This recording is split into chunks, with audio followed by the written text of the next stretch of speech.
We're four friends who live across the globe and share a love of Bon Appétit's YouTube channel. So we came together to bring you our thoughts on what BA serves up. And try our hands at recreating their dishes. Welcome to Bon Appétit. Hello, it's Justine. And hi, it's LJ. Oh my goodness, it's just us two this Just Brad and time. Claire.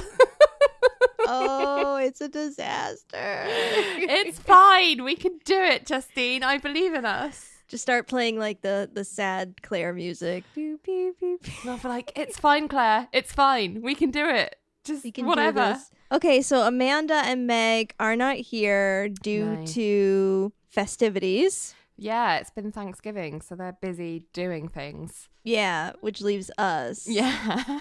No. No, it's fine. Like, you just had your Thanksgiving and mine was a few days ago. Yeah. I had my Thanksgiving yesterday. We don't get the Thursday off in the UK, so we have to do it on the Saturday. But yeah, it was a whole lot of food. I still am yet to be able to eat a full meal since. Yeah.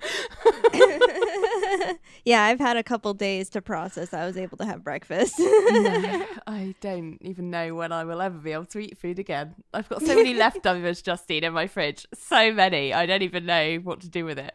Like, will it ever go? Who knows? Who knows? I mean, you guys gotta start making like turkey and cranberry sauce sandwiches. Like, that's the way to go. Just the thought of eating more right now. I'm like, my tummy. Okay. Well, do you want to talk about some highlights of your Thanksgiving? I will. Because I know you promised in a couple episodes that you were going to make some things. I did promise. I set myself too many things to fulfill in terms of promises, because I feel like once I've committed something to recording on a podcast, I have to do it, because then otherwise I just look bad. But it was pretty stupid of me to say that, because I actually had to go away with work from Monday through Thursday this past week. So I wasn't actually here for much of the week leading up to this Saturday Thanksgiving to like prep anything. So I basically just had Friday and Saturday. I'd done a bit of prep the weekend before for anything that I could freeze. But that Friday cooking was a real tough day, because I had a really bad headache from traveling and like all the stress of what I was doing over there with work. So that was hard, and at one point I was just like, I can't do anymore, I need to go and lie down in a dark room, because it was really bad. But I was okay for the Saturday, and it all came together in the end. But it did mean that I kind of cheated with one of my promises. So I know I promised to make them pumpkin bread again. I didn't make that, but my husband did very kindly for me as a present while I was away. That was good, although he didn't overfill his loaf pan, but he did accidentally mix in the pumpkin seeds with the batter as opposed to putting it on top of the loaf. But, you know, crunchy surprises. It's fine. It tastes absolutely fine. And the fact that I didn't have to make it and it was one less thing for me to make is, it makes it all good. In terms of other highlights for Thanksgiving, I did make quite a few Bon Appetit recipes. So I did the Why Is It So Good gravy, which was delicious. I actually did that the weekend before, because it's quite a steppy recipe. Like, there's lots of bits to it. Like, you roast off some chicken wings, and then you like do some stuff with some stock and strain it, and then you do some thickening, and it's like a big old thing. So it took like all day, like last weekend, but it's totally worth it because it freezes really well. We've still got like half of my yield left over, so we're going to save that for Christmas, which is great. Because that's got all the turkey drippings from the Thanksgiving turkey in it, so it will work out. I also actually, it's not a Bon Appetit recipe, but my cousin was here for Thanksgiving and she's vegetarian, so she couldn't have the Why Is It So Good gravy, because obviously it's got like chicken all over it. So I made a Jamie Oliver vegan gravy recipe, which was really delicious. Like, I had a bit of that as well, and we've got loads of that left over too. So I would recommend checking that out if you Google it, or we can put a link in the show notes or something. But it's really delicious, really nice. It uses things like Marmite, which I know you can't get everywhere, but it does give it that like umami flavor, and then like tomato paste and port or sherry and some like red currant jelly. It was really nice, really good. So those two gravies worked out pretty well. But then I also made the Making Perfect stuffing, which Yes. is one of the biggest revelations to me, because I've always made, as I've mentioned several times, I think, the kind of Nigella cornbread, orange and cranberry kind of sweet fruit-based stuffing, whereas this cornbread sausage meat sort of thyme, spicy sage, southern. it was so good. We've got so much of it left over, and I'm really excited to, when I can bear to eat a proper meal again. I'm actually looking forward to having the like leftover fried rice thing that they made it for, so I was really pleased with that. Oh, you guys were talking so much smack. I know. I didn't make it with the corn nuts though, per Meg's recommendation from when she made it for our Thanksgiving episode. So I didn't bother trying to source corn nuts because they're not readily available over here. So, and it tasted just as good. And then I also made the mashed potato with crispy crunch cheese, Carla and Molly's recipe, which is delicious. And I managed to figure out the secret for making it not like soup, which is you don't put all the liquid in straight away, even though that's what the recipe says to do.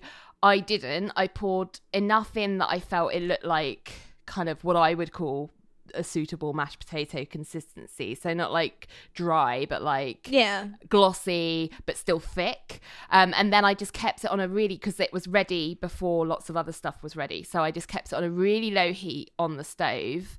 And then every time I saw it looked a little dry, I'd add a little bit more of the liquid in that I'd made. And then by the time everything was ready to serve, I just added in the rest of the liquid, and it was like perfect consistency. That's so smart. So yeah, so that's what I would recommend for anyone planning on making that mashed potato anytime soon. Nice. So yeah, those were my main highlights. They were my favorite bits of Thanksgiving. Wait, did you brulee a pumpkin pie? Yes, I did that as well. I forgot about that. Oh man, yeah, we were so full after dinner. I forgot about the main event, which was the bruleed pumpkin pie. I did that. It worked out super well.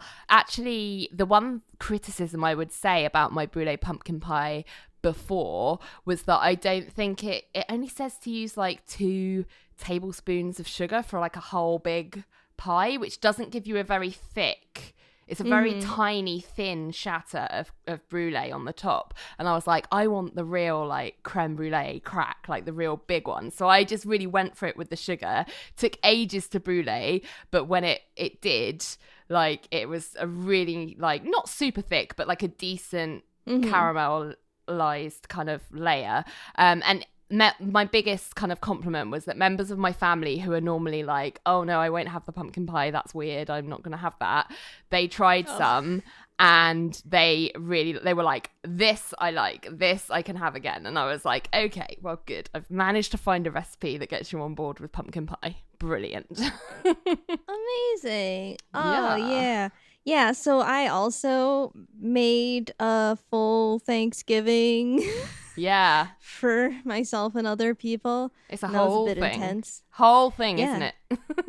Yeah, and mine was all vegan, of course. Yes. I had a couple vegetarians over as well. Yeah. So I made a stuffing this year. This was my first time making a stuffing from scratch. I'd only ever done like box stovetop, which would have been like, oh, yum, yum, yum. But I mean, like, this was so good. Like, I think my stuffing was like the highlight. And it had this tempeh in it, which was flavored kind of like Italian sausage. So like even my roommate, like we made it the night before, my roommate came in, she's like, it smells like Italian sausage. And I was like, eat it. She's like, it tastes like Italian sausage. She's like, how did you do that? I'm like, it's all the spices. I'm just following the recipe. That's cool though. That's really cool. I love when things are just vegan but still are just as good as like the non-vegan version. Yeah, it was a lot of people's favorites. Good. Yeah, I made mashed potatoes as well, pretty basic. I made my own gravy, which I actually didn't think it came out that well. I messed it up a little because the instructions were a bit wonky doodle, so I'll have to look up. Like next year I would do another recipe. Yeah, dude, try the Jamie. I know you won't be able to get Marmite. I mean, I could send you some, but I've seen Marmite in some stores. Okay. Well then, yeah, I would say it's worth getting your hands on Marmite for this recipe because it really does make a difference in terms of it makes it taste like meaty when it's not meaty at all. Do you know what I mean? It's like it's just as good as any meat gravy out there, I think. Yeah. I made sweet potato casserole, which I've made before, which confused some of my guests who are not used to Thanksgiving at all because they thought it was dessert. Oh. I texted you. You said somewhat the same thing. Yeah, they don't. If you're not used to Thanksgiving, then you're like, what is this? Yeah. I made sweet potato casserole this year, but I didn't put the marshmallows on because I knew people would be like, oh, we don't like that marshmallow. And I was like, whatever. Like, yeah. Whatever. Yeah. It's whatever. It's great. I did make the roasted cauliflower that I made in our Thanksgiving episode. Good. I think, and I'm, looking at my plate, I was actually really, really happy that I'm like, oh, this is like the only like vegetable that I made. So I'm really glad I made it because the other ones were like starches.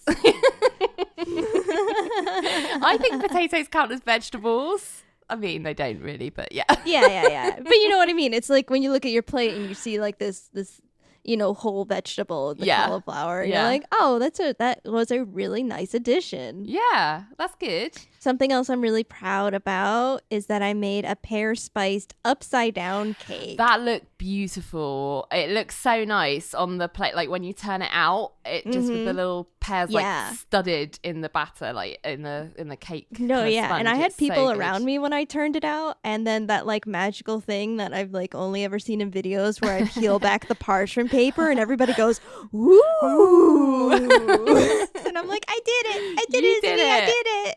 I'm having a Great British Bake Off moment. Yeah, it's great when it comes over Paul together. Hollywood. Yeah, you get a handshake.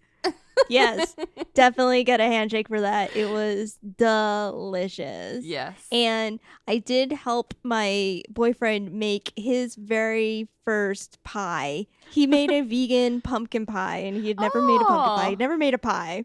Wow. It was a super easy recipe, and he like knocked it out of the park. Like, and well then done. I helped him make some vegan whipped cream too, and I showed him like the Molly method for whipping. I was like, "'Cause you're hand whipping this." I was like, "Here you go, start whipping."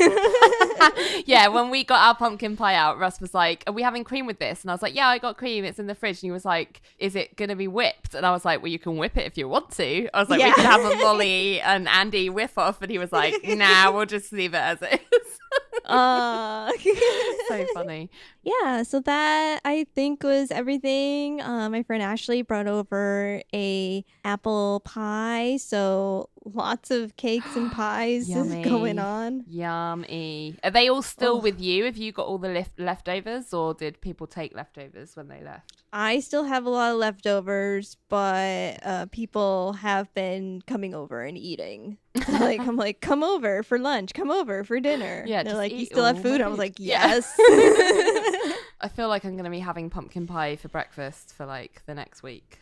But there are so worse bad? things in the world. Yeah. All right. Well, that's our Thanksgivings. Very successful. Yay. Yay us. I'm kind of sick of Thanksgiving because we've been talking about it for like over a month now. Yeah. I looked back at the date when I did the first, when I made the pie for it, and it was like September, and I was like, oh my God. Yeah. I'm like over it now. Like I was so excited day before. I'm like, I'm done. Yeah. I'm done talking about it. I'm done thinking about it. Yeah. It's we've really gone hard on it this year. I think it's fine to put it to bed. Oh my God, yes. yes. And it's all because of this Making Perfect series. Like seriously. I know. They got us hyped from the beginning and we wore ourselves out. Hopefully they treat us nice for this whole next month of December. Hopefully. Okay, shall we crack on with the show, as you say? Do I say that? Okay. Let's crack on with the show. Okay, we're going to be talking about 14 episodes today. Why is this falling on us?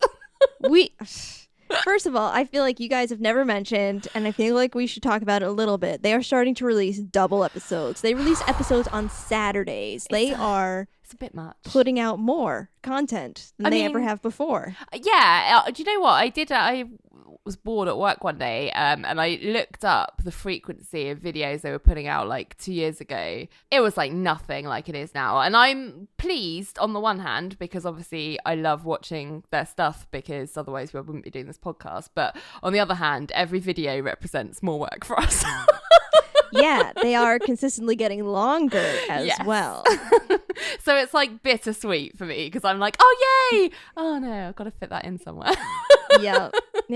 Do you think it's going to hit a breaking point with them? Do you think they're testing the bubble of like when the fall off is going to start to happen? Yeah. Because people are busy. People don't have time to watch all this content. Yeah, so I know for a fact that my husband, who was the one who was first into Bon Appetit, he doesn't watch every video. He watches like the series that he knows he likes. So, for example, Every Way to Cook a whatever, he won't watch those because he's like, nah, they're not my cup of tea.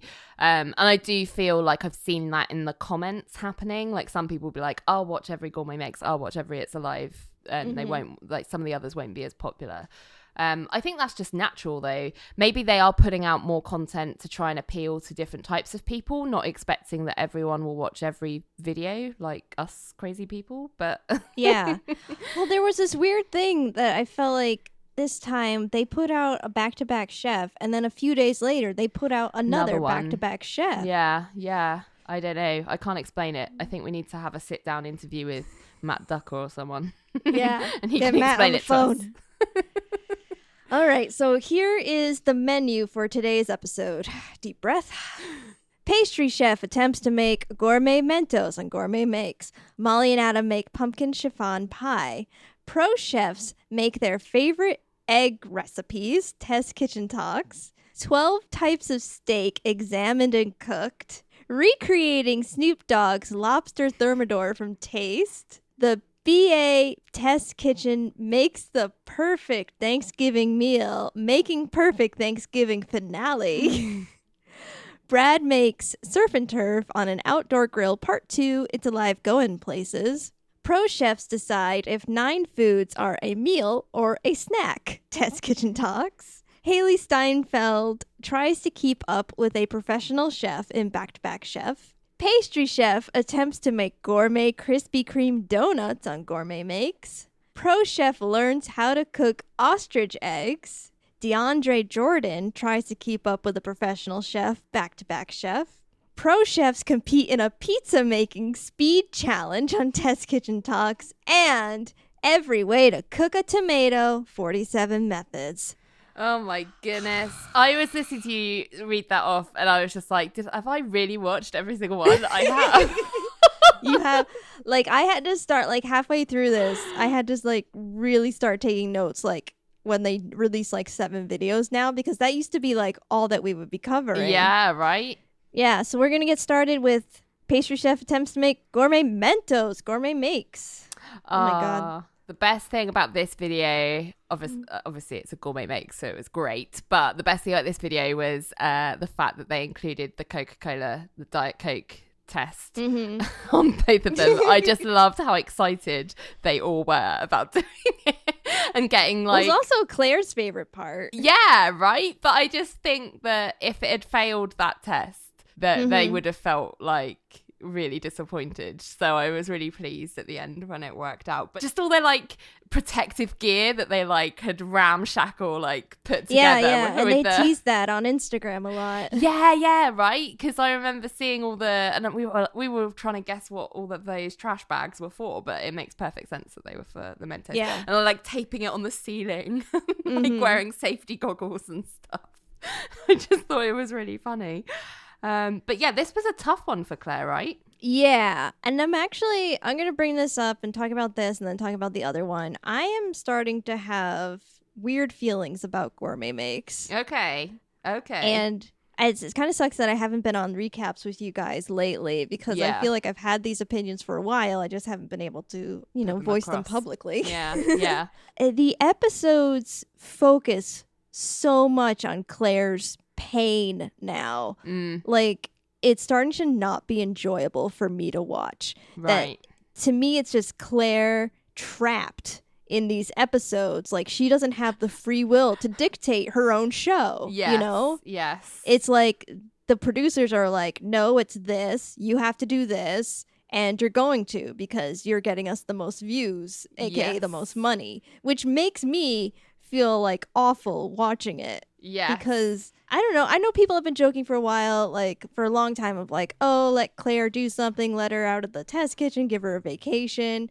But I mean, like, I just want Claire to be happy and like dictate her own show. You know, like I feel like Amiel is like his own producer, you know? Yeah. He gets to do the show that he wants to do. Even with the Molly Try stuff, she'll occasionally, like, we'll talk about it later, but when she did the ostrich egg thing, there was a challenge that she got set and she was like, I'm going to do a different one. Like, do you know what I mean? And they let her get away with that. Yeah. So we don't get that with Claire as much. No, and like they just highlight it so much, especially in this episode. They like show her like PTSD flashbacks about Starburst and Skittles, like all this stuff, and she's just like, and I'm like, this, I don't know, is not really enjoyable for me anymore. Yeah, it's too much. It's really tough, I guess, because I think if Claire was able to dictate like how the show is made more, I don't know, she would just make it so that it was she was happier, right? Right, yeah. It wouldn't be Gourmet Makes if Claire had dictated the show to begin with. No. And I feel like that's because, as we've said, she doesn't understand why people have liked what it is so far. Like the bits that we so far, I mean, I know you're saying you're getting to a point where it's not actually enjoyable anymore, but up until now, previously, we've been like, no, we love seeing you overcome like an obstacle or a struggle and coming out the other side, like nailing it. But she doesn't see why we should have to show the struggle part. I actually feel like she gets it now. There's been a bunch of interviews with her recently where she's like, I know all these things. And actually, there's one interview recently where I feel like I realized why she gets so cranky is that she doesn't eat anything the morning that she starts a Gourmet Makes. So the first thing she eats is the sugar. Yes. So it causes her to crash. She mentioned that in the Krispy Kremes one, actually, didn't she? She was like, I am going to feel so not good today. Yeah. And I get that, like that. Can you imagine if you just had a day eating donuts? You wouldn't feel good. I don't know if I'm crazy or whatever, but to me, I feel like the shows by now should have transformed and evolved into something else because to me, every episode is somewhat, and I've talked about this before, it's like she's got the skills, she knows them. It's kind of redundant now of, you know, whether it's like a chewy candy, whether it's a chip, you know? Yeah. I mean, I think this episode in particular, I did like, and it felt kind of different because it seemed like a different type of food to anything it was kind of like a taffy type thing, and they had the kind of flashbacks to Starburst. So there is things she's made that are in this kind of world a little bit, but it felt like it was a new enough challenge that it made it interesting for me to watch. And I did delight in the fact that the whole team got together to like put it in the Diet Coke. That was fun. And she seemed to be having fun when that happened as well. Yeah. She definitely had a lot of fun, and I liked seeing her play with the other test kitchen people. Yes. I also like that they showed the consequences of that playtime though. Like they showed them mopping up all of the Coke that got spilt, which I was like, sometimes they do stuff like that and people think, oh, I'll just try it at home. And then you're like, oh shit, this was a bad idea. But yeah, I do get what you're saying in that it is, I don't know if this is going to have legs for much longer as a concept if they don't change it up. Maybe fine.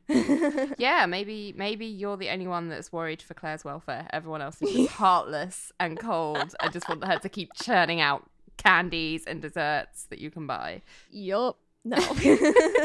Shall we move on to Molly and Adam make pumpkin chiffon pie? Yes. I didn't know what chiffon pie was until I watched this, so that was good for me to find out. It looked delicious though, I thought. Yeah, I watched this and I was like, ooh, I want to make this. And then actually a couple days after that, I did see a vegan recipe that included aquafaba pumpkin pie. Right. Which is what I would have been like, oh yeah, I can totally make this with aquafaba. You know? Yeah, exactly. Like Carla did later. But yeah, like... Yes! I'm so glad everybody's learning. Sorry, go ahead. I thought it was interesting. The recipe looked really nice and I liked the idea of it. And I thought it looked really nice when you whip the cream and it's all kind of fluffy and swooshy, I think they called it. It was cute. But I do not like Adam and Molly. I just don't see why Adam had to be there. Because he just really, I just don't like him as the cook demonstrating to me on camera. I don't know why. I just feel like I don't know, he just brings that like boss energy that I'm like, I don't need their boss come down and tell them. Like, just like, you know, when he started doing one of the steps, when Molly was showing a different step and just started talking at the same time. Yeah, they split screened. Yeah. But like, I think if he had been like one of the test kitchen chefs, they wouldn't have just kept talking. They would have like figured out who they were going to film like first and not have to roll with it. It was just like, you know, when you're like the boss and you're used to people just focusing on you and being interested in what you have to say, that's what I feel like he just assumes that of people. Maybe he just is playing up to like an online persona and he's completely aware of all of this stuff that people say about him online. I'm sure he is to a certain extent. Probably. But, you know, like you need a foil, right? You can't have everyone be the good guy. So maybe he absolutely is aware and plays up to it. But I don't know. He just annoys me. He's just irritating. Well, one thing that irritated me about him was that right off the bat, he is coming for pumpkin pie. Like, he's like, pumpkin pie sucks. And I don't think it does. I refute that as a suggestion. Otherwise, also, why would you make and commission a story in your magazine that says that pumpkin pie is one of the best perfect pies to serve at Thanksgiving? If you're then going to come in and be like, it sucks. It's like, you can't say that. Yeah. Well, people in the comments did think that this pumpkin pie competed with the Making Perfect pumpkin pie, which we did see that for when Carla made the stuffing, right? Right, yeah. I mean, I get it. Like, you don't want to you want to give people options, right? So you're not just like, this totally is the only recipe you can do for Thanksgiving, because it clearly isn't. And so I'm fine with that. But yeah, it is. But it just chimes a little weird when they've been like, we've gone through all the options and this is the perfect menu for all your like Thanksgiving like dishes. And then they're like, or you could do this thing that's not perfect, but it's another thing, you know, right? Yeah. I feel like, I think I said this to you guys offline, that people wouldn't be so up in arms about the Making Perfect Thanksgiving if they didn't use the word perfect. Yeah, I agree. And I think that's a shame because it is just semantics, and it just, you know, they came up with the idea for that series before they had the idea to do a Thanksgiving version of it, right? If you take the name of it out of it, the idea of doing that kind of concept on a Thanksgiving meal is cool. Like, I'm glad they did it. It's just annoying that the name has caused this problem for them, because they're now backed into a corner in terms of what they're supposedly presenting as the ultimate. Right, no, and they're just doing what they normally do of just trying new recipes every year. Every year they do this. Yeah, right. We're just seeing the process this time. Yeah. Anyway, that's a different episode that we're going to talk about. It is. So yeah, this pumpkin chiffon pie, love the idea of the recipe. Thought it was a fun video. I just wish that Molly had done it, like, not with Rappo. But what did you think of the whipping contest part 2 with Rappo, Molly, Andy, and Rappo? Such a dick, putting his fucking whisk in the freezer. Like, who does he think he is? LOL. I like Andy talking about, he's like, wait a minute. I did overhead presses this morning, so. Yeah, and Molly's like, yeah, I ran 8 miles this morning. And he's like, that's not going to help you. Yeah. That does not involve your arms, Molly. Yeah, I know. It was really funny. I'm glad they had like a rematch. But yeah, sad for Molly that she didn't win. Hey, I like that Andy won this time. Okay. Like, it's a little bit of redemption, a little bit of like they're even. Yeah, that's true. Oh dear. It's fine. I think it was a nice recipe. It was a video that you're getting what you expect, seeing Rappo in the thumbnail. So yes. Moving on then, pro chefs make their favorite egg recipes. Okay, for some reason, I don't know why, this video like instantly had like over 1 million views. What? Did it? For reals, yeah. And like that doesn't generally happen with like the test kitchen talks. I don't know. Did it get linked somewhere? Did someone recommend it somewhere? Yeah, that seems high. Were you surprised by any of the choices? Like, would you have matched the egg dish to the chef by their decisions? I feel like the one that surprised me the most would be Brad's buttery French omelette. Yeah, that surprised me, actually. I don't really like a French omelette myself because I don't like eggs too pale. But it was interesting, actually, because whatever Brad made, having seen Sola do a French omelette, I was like, okay, that's an actual French omelette. I have no idea what Brad was doing. Exactly. I have enjoyed seeing Sola in a lot more of these videos. Yeah. And I checked to see if she had done a solo video, and we have not seen a highlight of anything she's done as of yet. Oh, interesting. That's interesting. I would like to see her do a solo video for sure. But this egg business, I mean, I like eggs, but I do not like the Amiel soft scramble style at all. Like, the idea of it being cottage cheese texture makes me that sounds gross. Squick out. Like, ugh, yuck. I like the ribbony eggs that you get, like that kind of scramble if you're gonna have scrambled egg. I also don't like things if they're too pale, so that French omelette I'm not really into. I like Delaney's scrambled egg taco. Yes, that looked delicious. I did also like Chris's, a fry with a crispy edge. Yes, Chris that's how I like my eggs when I ate eggs. No, me too. That I have it like that. If I'm gonna, because I'm not very good at scrambled eggs. My husband cooks eggs better than I do when they're scrambled. So if I'm cooking on my own an egg, I will fry it with the crispy egg. Like the Molly egg, I'm like, no, what is that? I'm not into that. Oh my god, Molly egg! I know. That's just a low heat fried egg. Like, it doesn't need the name. I'm sorry. It's so like boring. But like, Yeah. I did like Rick's bacon fat fried one, which I'm not sure if you'll be a fan of, but that's my. Well, I was was just wrote down. Of course, Rick uses more animals to make a thing. I think the Rick more and I, animals he can use in something. Rick and I have a similar instinct in that vibe. Priya's no yolk is hilarious and somehow perfectly on brand for a kid who carried butter around with her.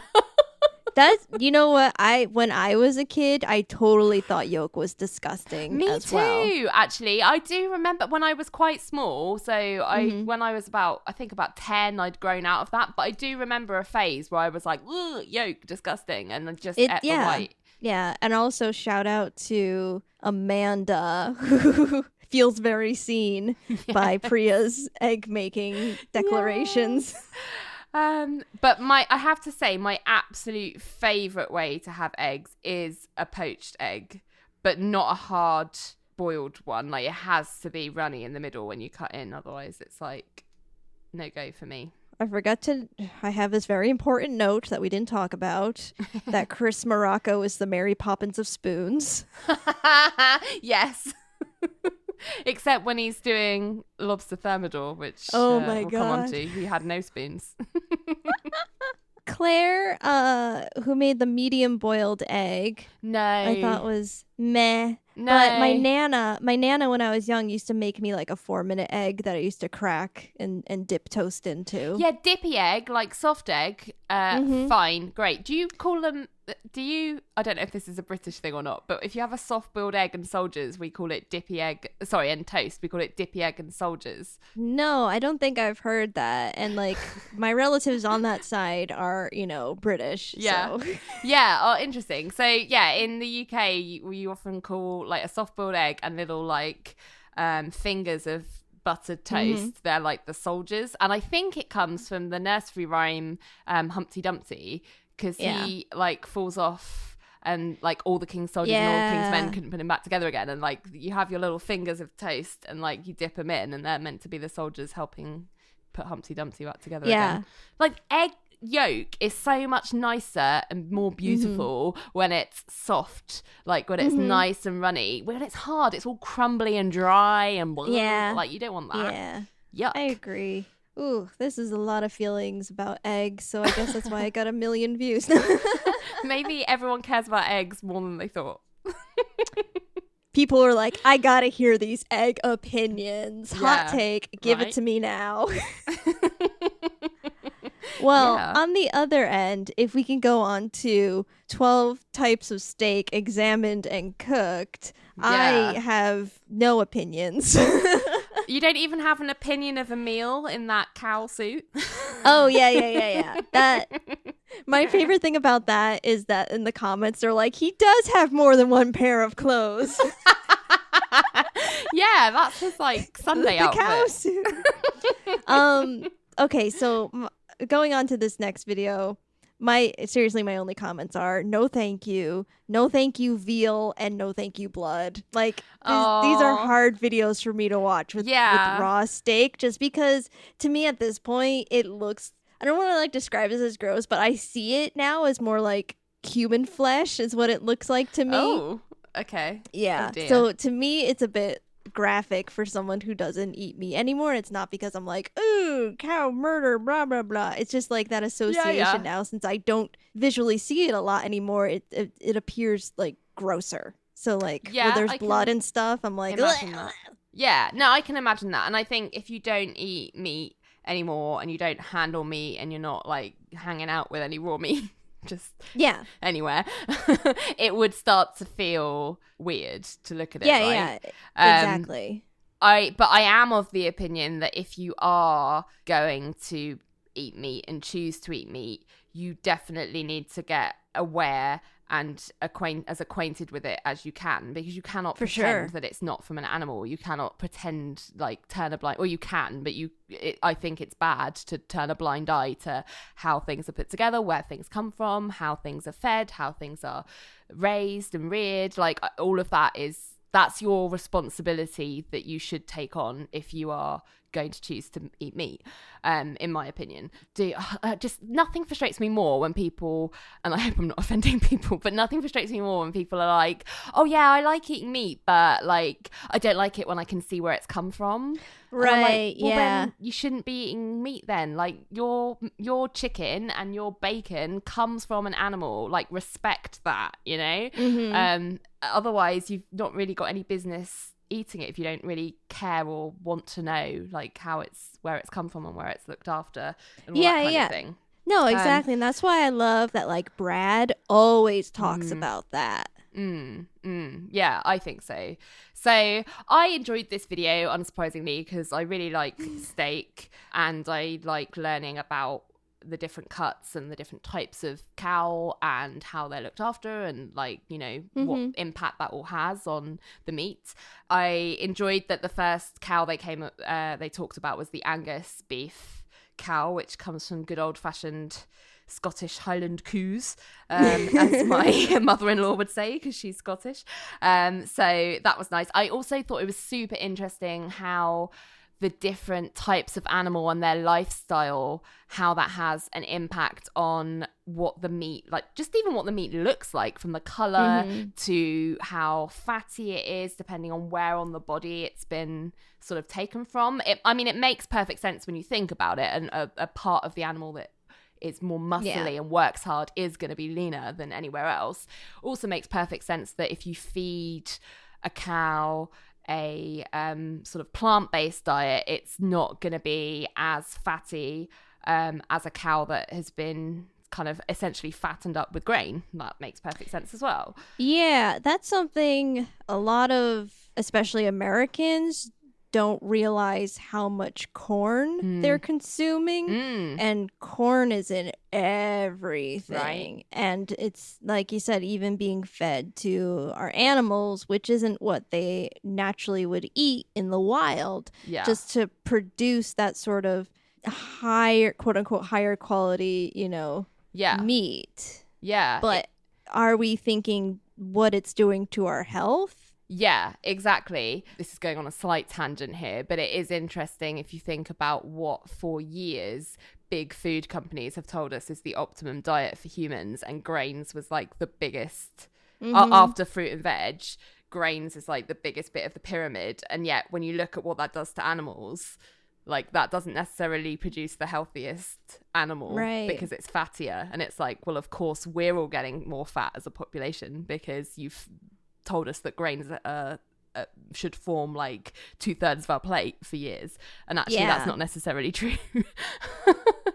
So yeah. I know we can tangent a lot about like the health food, right? You know, like craze and like just the government. Yeah, no, totally. I mean, there's all kinds of documentaries you can watch about that. Oh on yeah, Netflix for online. sure. But I just think it's funny that we know the right logic because we talk about it when it comes to animals all the time, and yet when you think about humans, we're not. It's right. like we're no different. Yeah, I do think that a lot of people don't think of themselves also as an animal. No, yeah, I know. It's funny.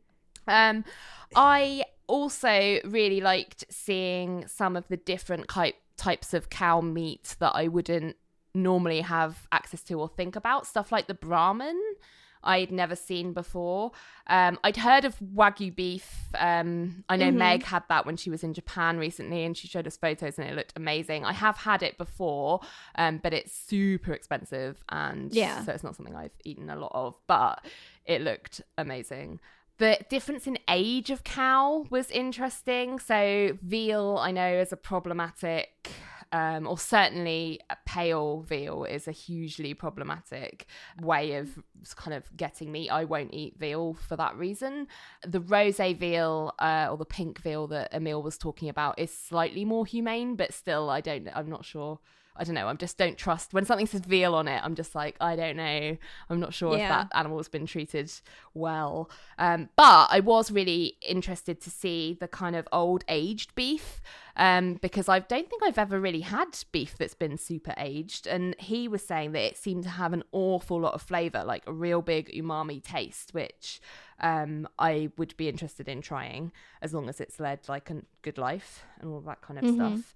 No, yeah, I think we've talked about this before in your opinions on meat. I think you're very aware of the choices that you make when you're going shopping, and that you like to talk to butchers and get to know the animal before you put it in your mouth. Well, I do shop. I have a meat guy. I shop at a local butcher's in town that's really cares about where its animals come from, can tell you like the provenance of anything that they sell in the shop, and I just think that stuff's really important. And yes, it's more expensive for me to buy meat that way, but I just buy less of it and eat it less often. I'd much rather do that. Yeah, it's a good video. I enjoyed learning all the different types of beef. Nice. Now we can move on to something else, which is recreating Snoop Dogg's lobster Thermidor from Taste. There's a sentence we never thought we'd have to say. You know what? When we put it up there, when we talked about it in Slack, remember when I was like, he's going to nail it? Oh, yeah. Oh, man, he did. I didn't realize that it would throw him off, but just because I didn't know about like the butter crackers. Yeah, right. That was a real curveball. Funny enough, just before this video went up, I had actually recently, I think it was a few days before, seen that book in a shop in there's a famous department store in London called Liberties, and it's very popular to go to around Christmas time because it's got an amazing Christmas shop. But I went there to look at the Christmas decorations the other week when this came just before this video went up, and I'd seen on a table in the book section there was like all these kind of like if they like cooking and like this display for cookbooks, and I picked up Snoop Dogg's book because I just thought it was hilarious. And also my cookbook club, we've just finished a round of celebrity chefs, and I was like, oh damn, I would have used this if I'd known that he'd done a cookbook as well, because I just thought it was so funny. And then lo and behold, Bon Appétit put up this video, and I'm like, oh okay, I'll get to see a little bit about what this book is like. Do you think Carla chose this recipe? Do you think that the chef that sets the challenge chooses the recipe, or do you think the producers choose it and just get any of them to do it? I think the producers choose it and then kind of choose the other chef to present it. Right, okay, so it's not like the other chef has had a hand in figuring out what they're going to set Chris as the challenge. Right, but I'm also not sure if they are also tasked to make the dish, or if Rhoda or somebody else makes the dish when you see the hands. Yes, like, I know what you mean. Yeah. Well, all that to say is I would I mean, they said this at the end, but as I was watching it, I was like, it would be very hard to guess that this was Snoop Dogg. Like, he'd be really low on my list. If I had to make a list of people, like, Totally. I wouldn't think of him. So I'm not surprised that Chris didn't manage to guess the chef. But yeah, I think it was some things that I was surprised at is that I wasn't surprised that he kind of figured out that it was a lobster Thermidor, because I think that becomes obvious pretty quickly when you're eating it. I was really surprised that when he was recreating it, even the first time, he didn't clean up the shells. Oh my God, right? yes.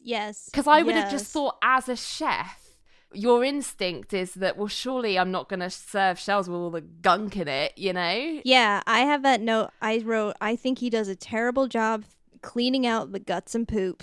Yeah. Like, he does not. I'm like, have you ever eaten lobster, sir? Yeah.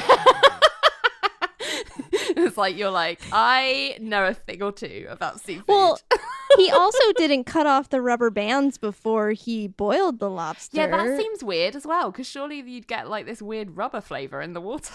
You do. Oh, You're right, supposed to okay. cut them off. Yeah. So maybe he has never made lobster before, but I don't know. Yeah. Yeah, he's like chopping up the meat and it still has got like all the guts on it. And I'm like, no, dude, what? Yeah. Why? I mean, I haven't ever made lobster. I have made some seafood before, but even I would be like, well, I can't serve it like that. Surely the shells get washed. Do you know what I mean? Like, yeah, no, I mean, like, you obvious. just have to like rinse it in a bowl of water. That's all you need to do. It's fine, but ugh. Yeah. Chris. I also found it weird that he was so confused by the fact that there was white wine in that roux, because that to me seems like something that isn't that unusual. Like, I've definitely made a roux type bechamel sauce with white wine in before. That's not weird, but he seemed to be acting like it was real left field. He does that sometimes. You know what? He likes to also like get really tripped up and start doing things in weird techniques that like no other chef would do. And like if he just stops and being like, no, wait a minute, nobody would like chop up this bread then toast it and then like do it this way. Like, yeah. They would not do that. Yeah. I know. Obviously doing it wrong. Like, he added another lobster because he was like, well, there must be more lobster meat in this. And it's like, that would make no sense to just do double lobster in one dish. Like, that dish would be the most expensive dish in the entire world. Well, that was a huge lobster. I think it was a dinosaur. Yes. I was quite impressed, having never prepared lobster myself. I've eaten a lot of it, but I've never made it. I didn't realise that there was a way of killing. I mean, obviously there must be, but there's a way of killing it like before it goes in the pot to make it more humane, I guess. That is the more humane way to kill it rather than boiling it to death. Yeah, I would feel like I would rather do that if I was a lobster. If I could choose, I'd put my little pointy claw and I'd go, the knife, not the pot. Yeah.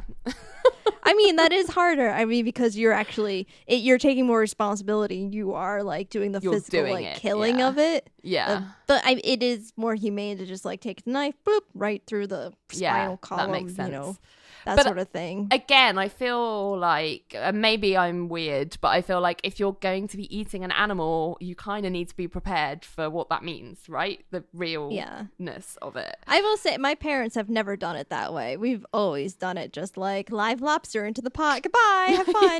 But at least, I mean, also that's confronting the reality of the situation too. It's just a different way, right? Yeah. Well, you have to buy them alive. Yeah, you can't. Yeah, I get that. I thought it was quite funny when he was doing the two lobsters side by side, and one was just like walking around like, woo, I'm not stunned at all. Like, I've woken up. It's like, dude, stop it. You're meant to be dying soon. Like, stop being so happy. Well, you could just tell the lobster had a good life. Yeah. He just went for a little walk before he got It was killed. very spry. Yeah. It was like, he's really mobile. Oh, speaking of the wine, he did mention like the what fucking alcohol is this could be a future episode. And given that what fucking cheese is this made its way into a video eventually, I wouldn't be surprised if they did do a what fucking alcohol is this. I'd be very happy to see that. Yeah. But he still did miss that fucking cheese. The Gruyere, yeah. And I'm kind of surprised by that just because his sauce was no way, like the texture, the consistency of his sauce was so much runnier than what he was trying. So to me, that would say, well, obviously I need more. The cheesiness is what helps it get thick, right? So to me, that would say, well, I must either put more parm in or think that there must be another cheese in there. But he didn't make that leap, I guess. But yeah, and he didn't quite get the heat right, the seasoning right, because it was mustard, wasn't it? Yeah, but he put things in the crumb that he had tasted in the sauce, and I feel That's like hard. he should have gotten more leeway on that because they're all like mushed together. Totally. And I also think I forgive him a lot for not getting the crackers because I feel like I would have assumed that it was breadcrumbs too. Yeah. And he was getting the butter taste. Like, he kept saying, I can taste butter. And what he didn't know that there were butter crackers. But, like, at least he was trying to achieve that flavour with what he was doing with his breadcrumbs. There was a funny point where he was, like, messing about with the breadcrumbs and trying to figure it out. And then he was like, I'm not Claire. I'm not going to sit here making breadcrumbs all day. Shots fired. Which is really funny.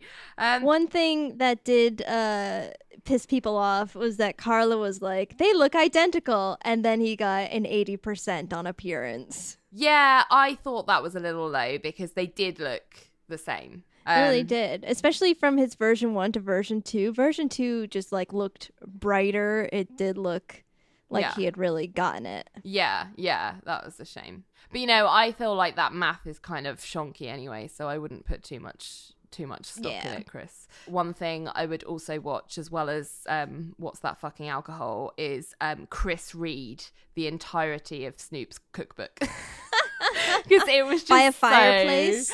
Funny. Yeah, I would read. I think as a Christmas gift to us, we need Chris reading an audiobook of Snoop Dogg's cookbook from start to finish. It would just be wonderful. I like that. Okay, let's move on because I know I have a lot of notes for the next video. Oh, yeah. The BA Test Kitchen makes the perfect Thanksgiving meal. This is our Making Perfect Thanksgiving finale. Yeah, and I watched this video just after I prepped my schedule for cooking my Thanksgiving, and I was like, this would have been really helpful to watch before I did my schedule because I was making a lot of the same dishes. I did that. I watched this and now I'm like, oh my god, I have to do a schedule like this. I actually, after I watched it, what I did do was take the schedule I'd done on my phone and write it on a piece of paper and tape it onto my refrigerator like they did. I've been looking forward to this video ever since the beginning of this series and this season of Making Perfect. It was delightful to see Claire's parents' house. Saucy Saffitz. How cute was she? I feel like we should have seen more of her.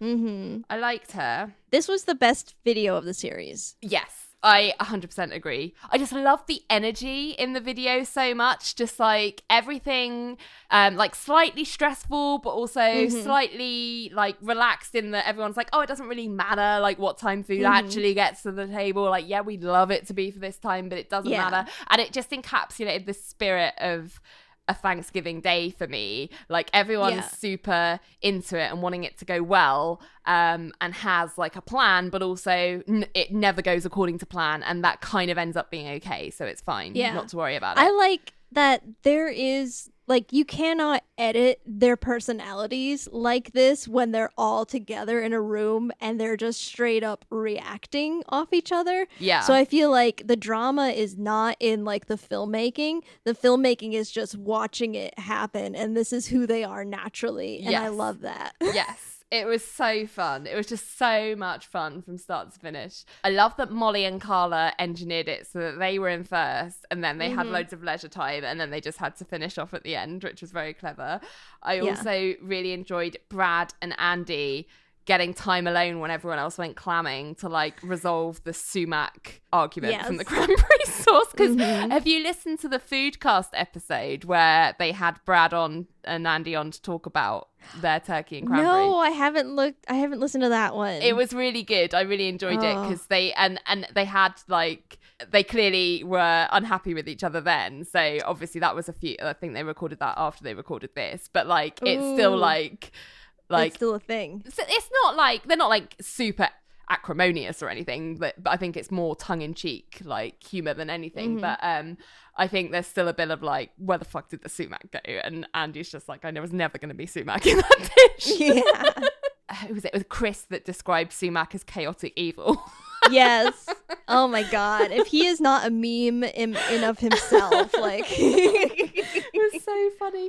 And then I also loved when everyone went clamming. That was an absolute joy. From Rick saying that he needed a pedi, when they did the pan down and it's like hot pink, like clog things, to then Rick saying, I'm wearing Claire's father's clothes. Yeah. So funny. That was, it's like just watching them be friends and doing shit, like amazing. They had a great time. And then I just loved them all coming together at the end. Okay, one thing that pissed me off though, in the top of the episode, we learned that Brad and Claire couldn't even taste the pie that they made because of the whole pie competition that they were entered into. Oh, what? So they put it in as the perfect recipe without having tasted it? Yes, I think that is kind of fucking bullshit. I'm sorry. Yeah, that is bullshit. Well, I'm glad I didn't switch from my bruleed pumpkin pie now. Yeah, I know so that's good. Like at the end there when Claire tastes it, that's the first time she's tasted her own pie. Wow, I missed that. I was too busy, I don't know, just like not paying attention. Yeah, I don't know. They kept mentioning it. They're like, oh yeah, and the pie, which we haven't tasted yet. And I'm like, are you fucking kidding me? Just because they wanted to do this whole like filmmaking event the pie of like contest was bullshit. Like that shouldn't have been in that episode. I know, and we loved that episode, and it won our best episode poll for that week. It's a great episode, but to me now I'm like retrospectively mad that like they're chefs and they couldn't even taste the thing that they are putting in the magazine. I just feel like I trust their opinion, and when something's put forward as their opinion on what is the perfect pie, I trust that that's true. I mean, they, in the video, the pie video, they did like taste like the versions before it. They did, yeah. And I'm sure they were like, someone okay, this is what it's going to be. Yeah. But like at the end, annoying. they didn't taste the final thing. Yeah, it's true. I did enjoy the end when Molly when the timing and the schedule just was totally shot to pieces. She was like, I'm just going to make lobster roll appetizers. And she just started doing it. But then Rick and Chris were outside on the burner making their stuffing fried rice, which, I'm sorry, wasn't that designed as a leftovers dish and not as part of the main table? But that's they were really into it. Chris and Rick were just really into doing their own thing. I know. Well, she came out and was like, can I use your burner for like just warming up these brioche rolls for these lobster rolls? And Chris just goes, well, that sounds like a personal problem. Yes. Oh my God. Such a bitchy. And like Molly's like, oh, fine, okay. I love the graphic of all the stuff that got added to the schedule. Yes. Like making clams, 10 more minutes, like this thing. This turkey will never be ready. Reality hits. Yeah. Yes. Claire is hungry. That. I love Andy's stress eating. Stress eating lobster rolls. Yeah, exactly. I thought that was so funny. And actually, when later that day, because I'd watched it, I did my timetable myself for my Thanksgiving on Saturday morning. And I watched this video, and then I went and did my Thanksgiving, and I could tell you that if someone had been there updating the timetable as it was going on, it would have gone a very similar way, because nothing came out the way it was meant to. Yeah. Everything got, parents were meant to be there at 3, they didn't turn up till 5, I finished my schedule like 3 minutes ahead. Oh, well, there you go. You're the special one. I'm a Claire. I'm perfect. Exactly. My critique of the end was that I wish that I saw a whole plate. Like if they had done a beauty shot of what somebody's plate looked like. They didn't show that at all, but they were individually talking about what stood out on their plates and how their plates went together. So how they were together, but we only had shots of the individual dishes. Yeah. Maybe it's because, I mean, I don't know about you, but when I was plating my Thanksgiving plate, like everything looks great in their individual dishes, but when you put it all on one plate, it just kind of looks like a big old mess. Yeah, I agree with that. So maybe they shot it, and then they were like, no. Everyone knows what a Thanksgiving plate looks like. It's fine. I wanted to see it as a cutaway because they were talking about it. I know. Well, it wasn't pretty enough, sadly. All right. Okay, we gotta move on. We've got to move on. Let's move on now to Brad makes surf and turf on an outdoor grill, part 2. I don't like it when they have the part 1 and part 2 so far apart from each other. Yeah, you're like, oh yeah, I forgot this was happening. Yeah. And in the video, Brad's always like, and tomorrow I'll do this. And I always kind of expect it the next day. Yeah. I kind of forgot that we were still waiting on this part, to be honest, because I wasn't like hugely enamored with the first part because it didn't have anything to do with food. I mean, I know they were making a grill, which does have to do with food, but yeah, it wasn't my favorite video. But this one, I think I preferred to part 1 because they did some cooking. I still love Brad and Jimmy's kind of friendship as well. That was fun. I enjoyed that he actually did end up making him a little pizza type thing at the end after him asking for it so much. So it was nice. It was nice to see them cook on it. It was nice to see that it worked. I enjoyed the fact that they kind of pivoted and iterated on the grill even as they were starting to use it to create the little rack thing so that things could keep warm. That was fun. I like how Jimmy would cue Brad with questions of like, oh, what are the differences in these cooking surfaces? Yeah, so he could explain it. I thought it was a cute and funny episode, but it's not as funny as Maddie Madison. Yeah, and Brad at the end when he was like, "Oh, leave in the comments what you think me and Jimmy DeResta should do next." I was a bit like, I don't feel as moved to comment anything like I did with you and Matty. Like, don't get me wrong, like Jimmy DeResta was a nice guy, like for sure. Yeah. But yeah, he's just not got that same personality that Matty has. Jimmy and Brad are very similar. I like that. But like Brad and Matty are just different enough that it's fun to see them chaotically play off of each other. Yes, it's hilarious, in fact. So funny. When Brad's like, what should me and Jimmy make again? I'm like, I don't know if I'm that interested in watching them make another piece of kitchen apparatus. That bit's not the fun bit to me. The cooking bit's the fun bit. So I was like, I don't know, some kind of apparatus for gourmet makes. I know like you guys weren't all about part 1, but I liked part 1. Okay, that's all right. Other opinions are available. Yes. I do like at the end that Brad did inspire Jimmy to cook. Yeah, that was a bit that I really liked, that Jimmy was like, yeah, I'm really going to cook more. And I was like, yeah, great. Oh, that's really good. Yeah, because like Brad and all them inspire us to cook more too. Totally. And he made a salad as well, which he was really anti having any kind of vegetables with his grilling. So that was good. I like that. He's like, are we going to make meat? And he's like, yeah, we're going to make meat, but mushrooms and this and that and shrimp. I do like it, of course, at the very, very end, everybody learning what speed means, as in sound speeds. Oh, I was like, speed, the drug? What? I don't remember that bit. Yes, LJ. Then they all did speed, and that's how it ended. Well, I knew that was the post-credits. Brad did an impression of Daft Punk, and I was like, I didn't realize that was drug-induced. Yeah, Brad not knowing what Daft Punk was funny. So funny. And then Jimmy being like, never heard of it in my life.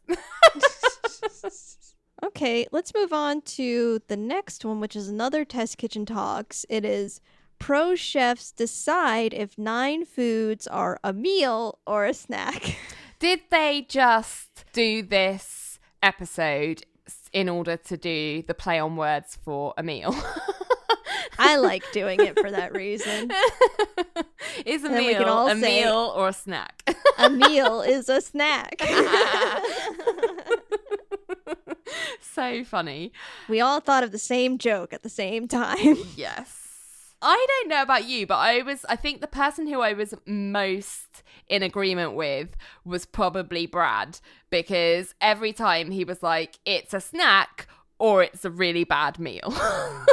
And that was basically my view for most of them. My view on most of them was that, like, pretty much everything to me was a meal. I eat, like, several small meals throughout the day instead of big meals. Okay, so I can't do that because then I end up eating like several big meals. Like I can't just have like a small snack of something. If I start eating something, I'm like, oh well, I want this to be like a meal. Yeah. So yeah, I stick to 3 meals a day. Otherwise, I would eat way too much. Or I'm like, nachos are an appetizer. I see that.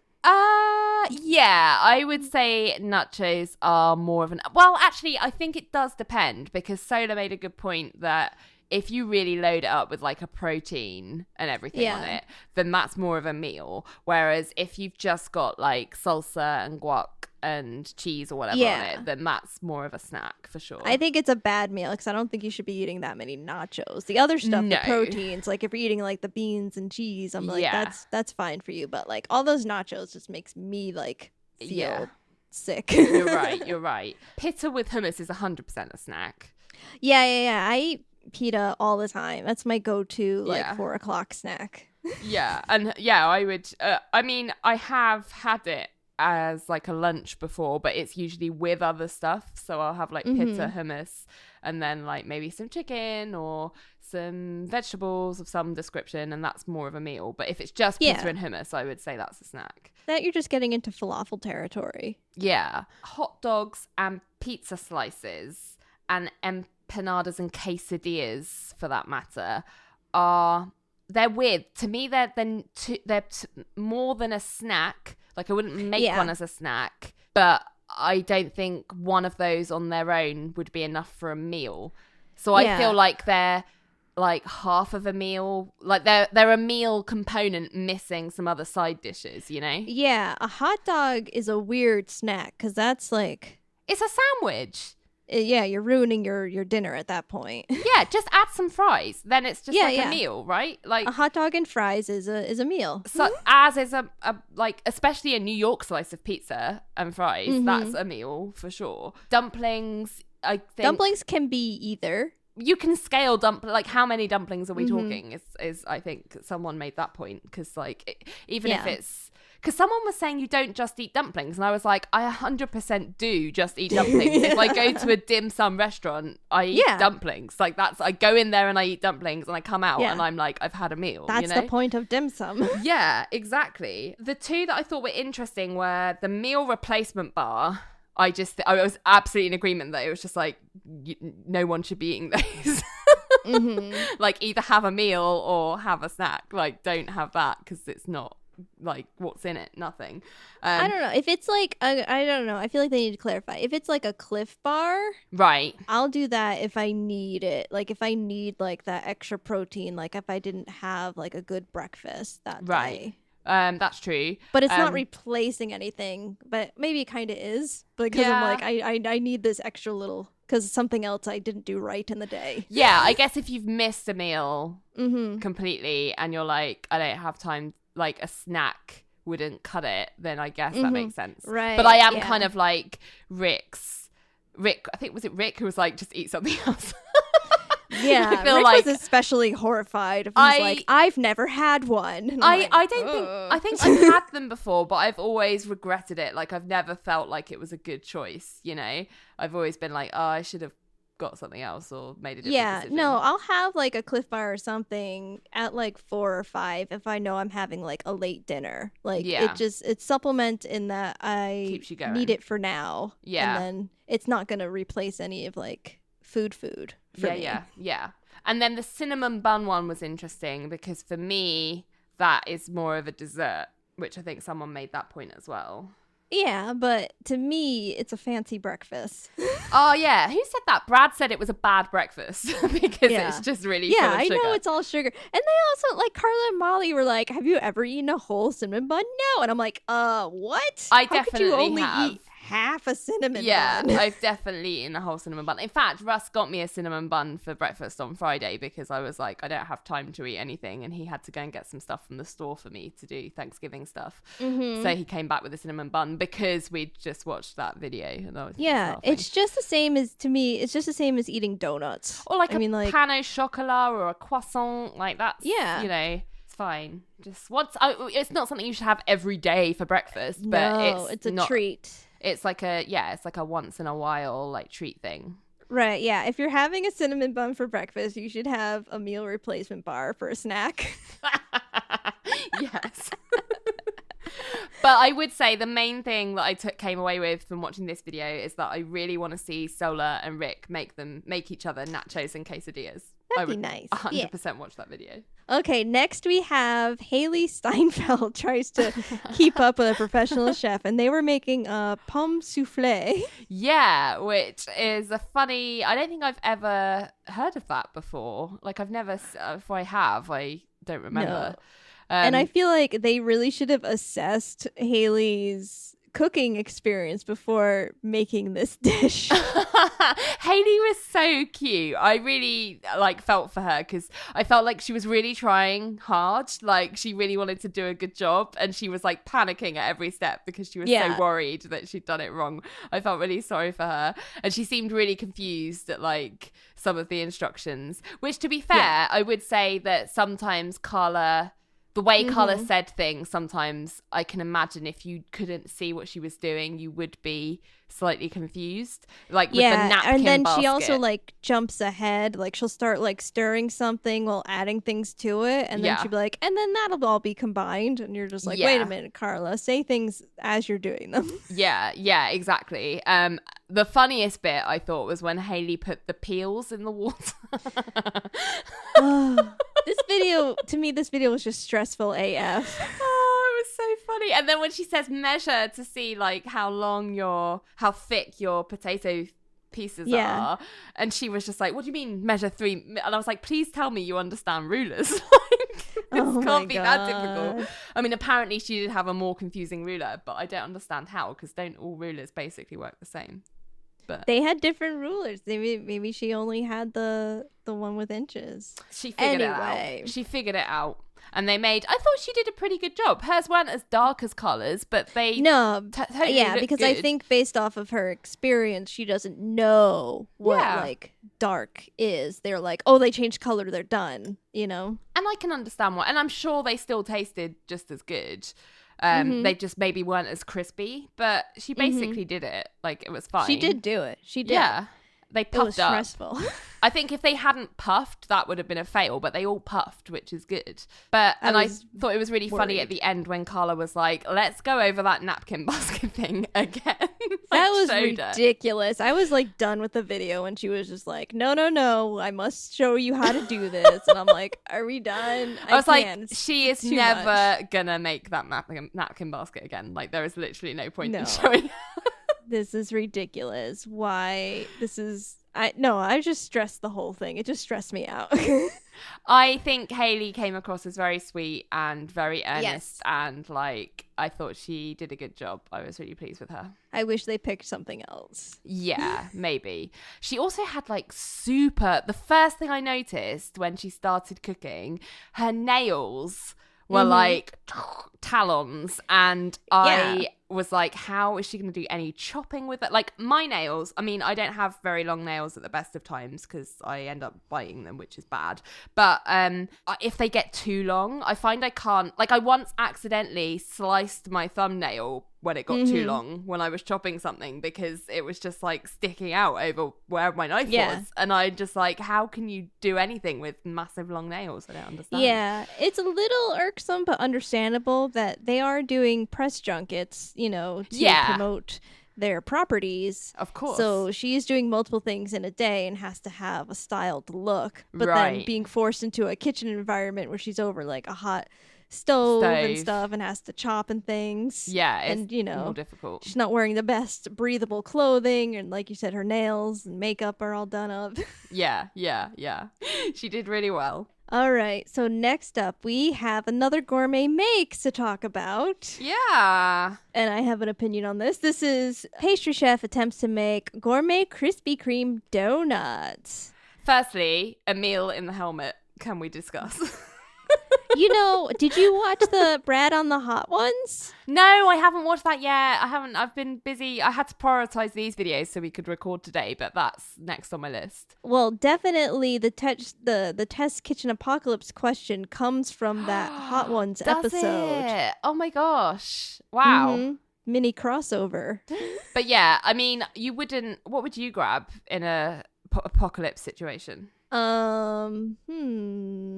Now I keep thinking of Brad's answer in Hot Ones, and you haven't heard it. So No, I haven't. But you can tell me if you want to. I don't mind. Just he grabs a big jug for water. He's like, water. Like, why? What does that do? Because you can hide and also survive because, humans need water. And that's the first thing that's going to become like, really, people are going to fight over. Okay. See, I was thinking I'd grab something like the Dremel tool or something. Yeah. You could Brad is cut just them out. clearly just thinking of basic survival. Yeah, I get that. But like one jug's not going to get you very far and you can't run with a jug of water. Yeah. I like how people were like, grab the dehydrator. Yeah. I'm like, you can't run with a what's that gonna do anyway? So how do you feel about this video then with the Krispy Kremes and the making of them? Okay, so we have seen Claire make donuts before. We have, yep. Sourdough donuts. Sourdough donuts. And we've seen Chris make donuts before. Yes. So we've already gotten down like the donut technique. I feel like we've gotten it. Like they definitely didn't even explain like what she was doing with her parchment papers and stuff. Like no. They're like, you've seen this, you know how it's done, sort of business. Yeah. And she is a pastry chef, so like, yay, she's gonna get this down. She knows what's up. She's got recipes for this. Mm-hmm. To me, the fault in this video is that it's still 40 minutes long when it could have been 12 minutes long. It would really make my life easier if it was 12 minutes long. They just started including any old thing in this just to bump up the time, and it made the pacing so slow. Yeah. She basically had nailed the situation at the end of day one. I have no idea, and even she says on day two, why she decided to make all those changes when day one was basically everyone was tasting it and going, you nailed it. It was just these weird bubbles that she wanted to change. But she made like 4 or 5 changes on her day two dough. And obviously then when you make all those changes at one time, you're not sure which one has caused the problem. So that means you're in a bit of a pickle then. Yeah. And like literally like she starts cooking 10 minutes into the video and then knocks it out of the park at 12 minutes. Yeah. It's I don't know. And then just continues to fuck it up. Yeah. But it does seem weird that because Rhoda had to come in and be like, why did you change it? And she's like, I don't know. And I feel like the answer to that was because they told me to, because I couldn't have nailed it in day one. But and then she had to kind of sit with her brain and think. Which I'm just glad she didn't start like drilling something or like inventing something. It was just like, Claire, you just overproofed it. You're fine. Well, what the thing is what this video told me is that I came away from this thinking, I really do not know anything. I've watched so many of these videos about her making yeasted dough, and I still don't really understand proofing. And I also watch a lot of Great British Bake Off or baking show, what you guys call it. And I've made stuff with yeasted dough. Still don't really understand the science behind it. Like if I don't have a recipe, I'm not sure what to do. I would be It's just gas, lost. LJ. Yeah, I know, but like why do you sometimes need one proof and not two? And it's very confusing, okay? I think, I could be wrong, that we do the 2 proofs is that, the first initial rise to get the shape, and then it gets punched down, rolled out, and then you shape it. So it's like we had this little dough and now we have more dough so that we can cut things out of. And then once you have that shape, then those get like second proof so that they can puff up again so they're not like tiny little things. Right. Okay, that could make sense. And then that's where you get like the holes in the middle, like the the good texture of it. Yeah. Like the crumb structure or whatever they call it. Yeah. Yeah. But she kept getting like these weird air pockets that went all the way around, which weren't supposed to happen. And she could never figure out why. And she didn't get that with the day 1 or the day 3 dough. So I feel like day 2 was like producer error. Do you know what I mean? Just for drams. Yeah. Well, that's the one where she made the roux. Yeah, the roux dough. Just introduced other cultures and weirdness into it. Confusingness. Yeah, it was confusing. One thing I didn't understand as well is that when she was watching the video about how to make the dough, she turned to, was it Molly? I can't remember. Molly. But she was saying, I think I need to pipe it because that's going to most closely mimic how they produce their dough shapes. But she didn't pipe it. She then just stamped it out with a cutter. And I'm like, I missed, like they didn't show the decision that led to her changing her mind on that. And I'm not sure why she changed her mind on that. And I would like to know. So that was confusing as well. I think maybe in the dough that she did make, like that very soft dough, she was just like, oh, I can work with this. I don't know. But yeah, you're right. I forgot about that. Yeah, that just confused me because I remember thinking, oh, piping a donut, that's going to be weird because then you won't, like, surely you'll see the join. Like, I don't understand. But then she changed her mind. Maybe because she thought it through and was like, how can I do that? I can't. So, I don't know. But it would have been nice to just see that change in thinking. No, yeah. And especially, like, if you're doing a video where you're saying, oh, I'm going to do this, and then don't show it, you should cut out the part where she says, oh, I'm going to do this. So that it's not confusing. Yeah, I agree. So the star of this video, of course, the butt or nut squash.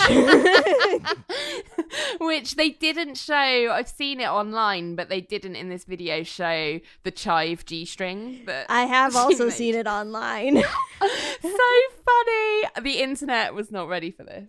Butternut squash. It was so good. So funny. Butternut squash.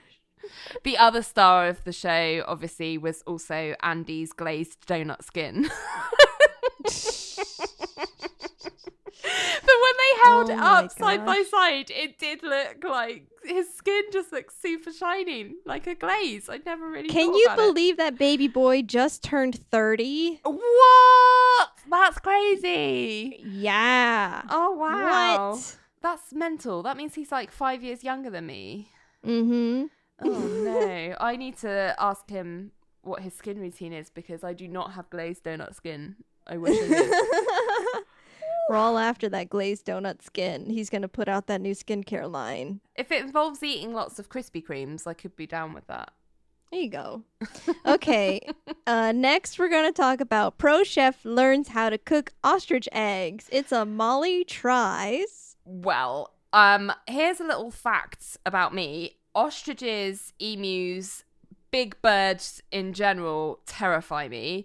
So Really? This would scare. If I was in Molly's situation, I took off that blindfold, I would literally poop my pants. Like, I cannot tell you how upsetting that would be. Just they're so flappy and weird and odd looking. They're really freaky things, and I'm quite happy to eat their eggs, but I would not like Have to be you in ever a field with eaten one. ostrich eggs? No, I haven't, but I'm not against the idea. I mean, I couldn't eat a whole one, obviously. They're massive. Yeah. Yeah. Dude, this episode was so comical that it was pretty enjoyable. It was funny. I enjoyed it. And I also... The format of the show didn't bug me as much as it has done in previous episodes. And I'm not sure if it's just because the actual stuff she was doing was so entertaining or not. Like, I didn't care that she wasn't really learning a skill. She was just, like, fucking about with a massive egg. But, yeah, it was very amusing and very funny because it was like she was doing everything, like, supersized, which I enjoyed. It was quite amusing. It was. I thought it was a really cute episode, and I feel like it didn't go on too long. No, it was quite tight, which was nice. I didn't know what a Jean-Georges egg was before I saw that. I wouldn't eat that because it's that soft scramble that we talked about. And I was just like, what? No, thank you. With whipped cream? Whipped cream on an egg? I'm sorry. Just put the caviar on the egg. Like, that would be fine. But yeah, even though I'd never eat those scrambled eggs, I would have eaten... Well, I say I would have eaten the eggs Benedict. I would not have gone near that white. That white looked like an alien. Yeah, it looked like a trash bag. But the breakfast kind of tortilla thing that they did with the fried egg, that looked kind of fun. Yeah, that looked great. I loved it. I liked it. I like this whole, like, she had to get the giant pan. She used the giant spoon. Yes. I feel like I almost missed it when she poached the egg. It went by, like, super quickly. I had to rewind. Yeah, she had to stand up on a crate, didn't she, and drop it into that massive stock pot. I imagine that's a confusing. I think she could have left it in there longer because the yolk was clearly super soft, so it could have taken a bit longer, and the white clearly wasn't cooked yet. It was still like snotty, sort of clear almost. You know what I mean? It hadn't gone opaque yet, so I just feel like that just needed a little bit more time. But the hollandaise she made looked awesome, and the big muffin looked great with the big ham steaks. That was hilarious. My question is, why are the test kitchen people so grossed out by ostrich eggs? They're just eggs. Of all the things that they've ever been grossed out by. What? Like, Emily was screaming when she saw one in the kitchen. And I can understand being terrified of the actual animals, but there were no animals there. It was just a big egg. Yeah, I have no idea. What? That makes no sense. I'm like, it's just an egg. It's an egg. Everyone was freaked out by it, but and we're like, ew, no, I'm not going to eat that. I'm like, what? That didn't bother me at all. I quite like big egg energy. I also feel like because I'm quite a tall, big person, maybe I'll feel like it's the right size for me. You're like, now there's an egg I can get behind. Yeah. And I do like, as you mentioned earlier, that like they wanted her to make an omelet and she was just like, no. Yeah. I just think Claire should be allowed to do a little more of that, rather than it just be like torture porn. Exactly. Like if you're going to literally kidnap someone, let them do what they want. Yeah, otherwise it's just a little bit problematic. Oh, now we're going to move on to DeAndre Jordan tries to keep up with professional chef, another back-to-back chef, and they made vegan chocolate banana pancakes and Bloody Marys. I am very happy about the latter half of that sentence, but not the first I know. First, I was like, oh my God, yes, LJ and I get to talk about vegan pancakes, but then there was bananas in it. Why? I was like, oh, sorry. I'm so sorry. I literally have the note that's like banana with like a crying emoji, but then vegan with a smiley emoji. So, I mean, the pancakes, don't get me wrong, I wouldn't eat them because they've got banana in and it would make me feel ill, but I wasn't upset at the concepts of them. I'm sure I could find a different way to kind of bind them and sweeten them without using a banana. Like the idea of a vegan chocolate pancake is quite appealing. Just use applesauce. Yeah, I mean, whatever, right? Like I'm sure there's loads of other places you can go with that. I'm sure it's nice for you, but I can't do it. Banana pancakes are yum for me. No banana. So, DeAndre Jordan is a very, very, very tall basketball player. He's a man that could eat an ostrich egg if he wasn't vegan. Yeah.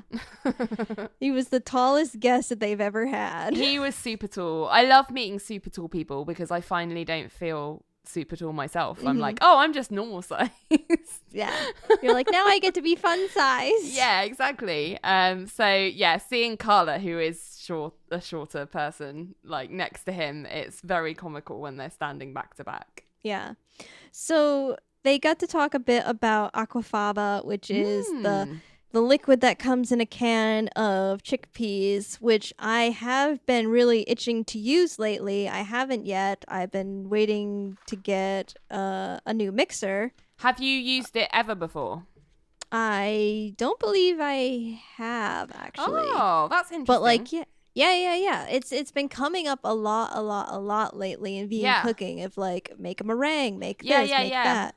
Yeah, totally. And like I just made my regular coconut cream whipped cream and now I saw them make this whipped cream and I'm like, I want to make this. Yeah, it looks like super light, like in a way that coconut cream, I don't think I've ever whipped coconut cream, but I have used it in things before, and it's quite thick and dense before you even start whipping, isn't it? Whereas obviously aquafaba is like a watery liquid, so I imagine it'll make a really light and fluffy kind of cream in a way that a coconut cream would be more thick. Yeah. And it tastes more coconutty. It's heavier. It does taste like Cool Whip to me. Yeah, I mean, I love coconut cream, so I imagine I would like that too. But aquafaba is such a funny ingredient. Like, you wouldn't think that bean juice, as Carla keeps calling it, could be a decent substitute for whipped cream, right? Or meringue even. Like, all it takes is a little sweetener and like something to make it feel sweet. But the texture's obviously right. Yeah, and it comes in that it even does like the stiff peaks thing, right? Yeah. Like actual cream. I thought it was really funny how DeAndre was like, oh, it looks like someone's hair. And he held the spoon up and it was like this little quiff, which is so cute. Yeah. Yeah, but it was very awesome that Carla said vegan cooking is cool because every other time they talk about vegan stuff on BA, they're like, bleh, gross. No, I think vegan cooking is cool. And I actually think most of them do think that. It's just that I think their like reaction is more around like the artificial, or certainly when I've noticed it, it's been more about like the substitute stuff, as opposed to cooking a dish with real ingredients that just happens to be vegan, right? But like if you even look at the recipe for this, whoever wrote the recipe it's the kind that are in article form, not in recipe format. At the end, they do say, but if you're hankering the real thing, you can use this instead. And I'm like, at what point is this food not real? Like, yeah, that seems weird. Yeah, that's the phrasing that like always gets me. They're like, you can have this, the vegan thing or the real thing, and I'm like, am I eating imaginary food? I'm like, what? Yeah, no, that's silly. Like, I don't like vegan sausages. I can understand in a way, I suppose, people being like, well, that's not a real sausage. Yeah, it's not a meat sausage. But saying that, I don't know, like a vegan pancake made with banana is not a real like it totally is. It's made with like real food. Yeah. Like there's nothing artificial in it. You know? Yeah. Exactly. It's just the use of the word real that gets me. I'm like, yeah. I was very excited to see a Bloody Mary recipe because Bloody Marys are one of my favorite drinks, especially to have with brunch. So that looked delicious. I actually thought that the Bloody Mary made the video a little too long.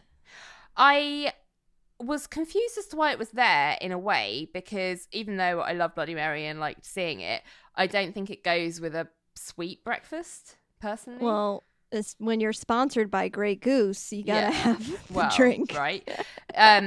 But I mean, they could have done a different drink that was better with a sweet dish, right? It didn't have to be that one. But yeah, it was bizarre. I wouldn't, if I was having a sweet pancake type brunch meal, I wouldn't have a Bloody Mary with it. Like, Bloody Mary is very savory. It goes with like fried, like breakfasty like type omelet. Things. Yeah, like eggs or tacos or something like that. Like, I wouldn't have it with a sweet breakfast. Next, we have pro chefs compete in a pizza making speed challenge. Do you not think that everyone who was on the Making Perfect Pizza season has like an advantage in this challenge? I think they do, especially when Rick said, like, oh, I used to laugh at everybody doing this, and now I'm doing it. Like, they've had practice, like, shoving things off peels and stuff. Yeah. Claire was, like, the expert at this. Yeah, because she did the dough for Making Perfect.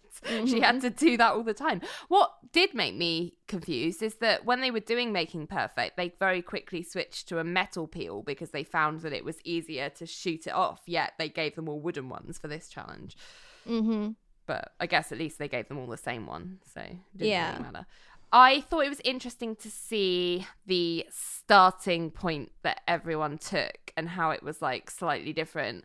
Like, Molly was straight away like dusting her peel. Other people went straight into dealing with the dough. Amiel started with chopping the mozzarella. And I was like, what? That seems like a backwards way of doing things, but fine. And then the tossing. It was funny to see who had a good action for that and who was just like messing that up. I've never tossed a pizza dough, so I wouldn't even know where to start with that. Yeah, I think the tossing is kind of the thing it's like all for show. That's why they're like, do we really have to do this? This is not the way you're supposed to do. Stretch it. Yeah, you don't need to. We're all going to get holes in our pizza dough. Well, Carla got a massive one. She like basically punched it straight through. It was hilarious. Brad and Amiel were pretty good though, I thought. They had like this good little, and maybe even Chris actually. He seemed to have a good little technique. Claire as well. was good because she didn't toss it too high, which is the secret. Yes. And I also enjoyed the shade that a few people had in terms of the concept of this competition in the first place. Like Brad was like, speed kills. We get told that when we get given keys to cars. We covered this when they did their last speed challenge with plating a carrot, that they just hate doing speed challenges. Well, I would say the difference between this and the carrot one is that this, at least they'd taken on, I think, the feedback that people had given about how the carrot challenge had no real like clear rules. Like this one, there was very definite like parameters that they had to abide by. It was an obstacle course. Yeah, it was good. Yeah. And at least everyone was very clear on what they had to do and they weren't confused by that.